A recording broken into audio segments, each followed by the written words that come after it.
All right. Chapter 1 of Lead and Disrupt is about one big leadership problem. How do you run today's business efficiently and still build the future before it's too late? And to make that real, I want to use a bourbon story because it's a perfect example of exploration. This is Maker's Mark Bourbon. And what I love about this story is before that it was a huge famous brand, they had uncertainty. They had a question that every innovator faces. How do we configure out the right formula without waiting years to find out if we were wrong? Because in bourbon, the normal feedback loop is brutal. You make a recipe, you put it in a barrel, and you might wait years to learn if it was a great decision or if it was a costly mistake. Here's the famous Maker's Mark origin story told by the distillery itself. Bill Samuel Sr. wanted a bourbon that tasted smoother and more approachable than what people were used to.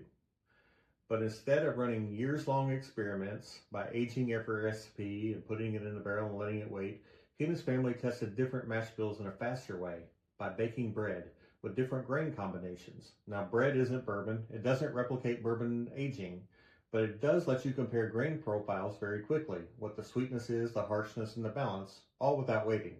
And in that process, as the story goes, they landed on a key decision, using soft red winter wheat instead of rye as the flavoring grain, one of the choices that helped define Maker's Mark's signature taste. Some historians treat the bread story as brand lore or allegory, but the underlying innovation method is absolutely real.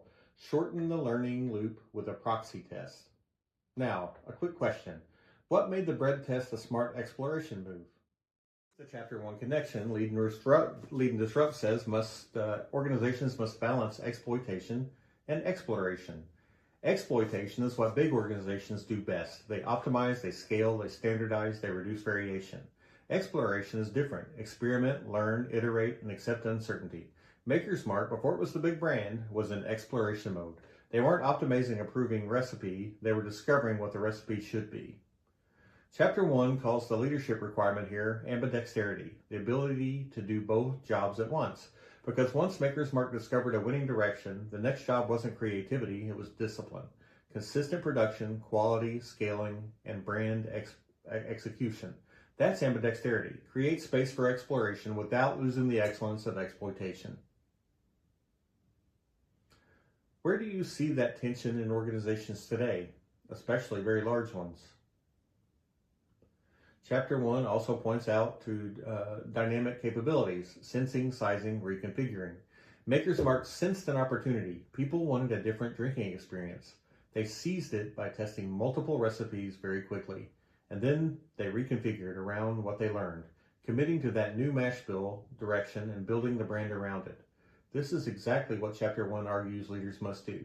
Keep the organization capable of learning and adapting, not just executing. So here's the takeaway from Chapter 1. Innovation isn't magic, it's leadership design learning. And your final question to think about is this as we depart today. What's your bread test? What's a low-cost, fast feedback experiment you can run before you commit years of time and money? Thanks, and I hope you enjoyed Chapter 1. See you next week.